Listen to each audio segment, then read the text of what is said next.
আসসালামু আলাইকুম। সকল বন্ধুরা কেমন আছেন? আশা করি ভালো আছেন। আপনাদের দোয়া আলহামদুলিল্লাহ আমিও ভালো আছি।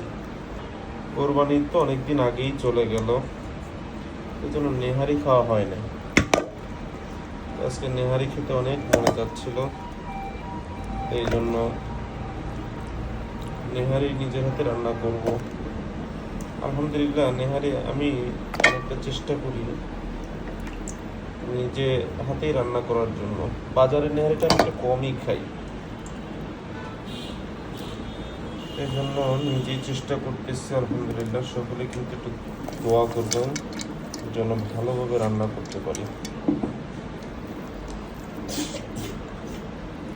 মশলাগুলো দিয়ে দিচ্ছি।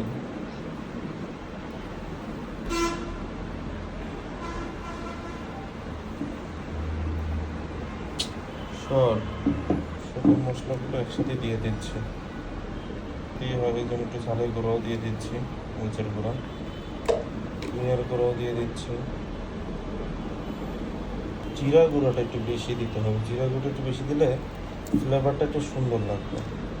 সেম ক্যাটাগরি মনে করবেন আপনারা বাজারের যেরকম হোটেলে রান্না হয় ওরকমটাই ফ্লেভার আসবে ইনশাআল্লাহ। এখন আমি দিয়ে দিচ্ছি মোট 17টা মশলার করা, এই মশলাটি করানো 17টা পদের মশলা।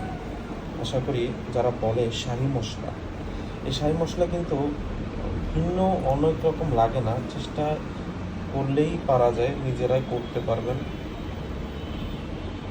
এটা আমি দিয়ে দিয়েছি 17 রকম মশলা একসাথে দিয়ে দিলাম। আলহামদুলিল্লাহ এটা একটু বেশি দিলে একটু সুন্দর লাগবে আশা করতে ইনশাআল্লাহ।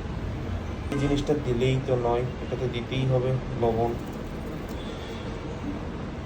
টেস্ট মতন রাখতে হবে। আমি সাধারণত সয়াবিন তেল দিয়ে রান্না করি, কিন্তু আজকে মনে চলে হচ্ছে সরিষার তেল দিয়ে রান্না করি।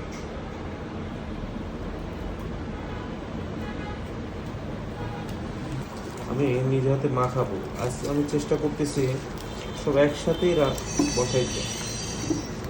আর পেঁয়াজ যত একটু বেশি দিবেন যে কোনো মশলাতে বা রান্নাতে, তো আলহামদুলিল্লাহ মানে ভালো লাগবে।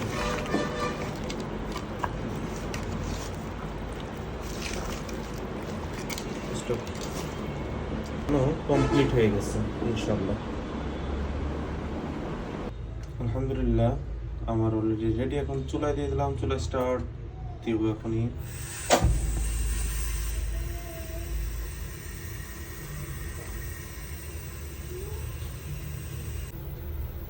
আলহামদুলিল্লাহ আমার নেহারি রান্না কমপ্লিট হয়ে গেছে। সকলেই জানাবেন আমার রান্নাটা কেমন হয়েছে।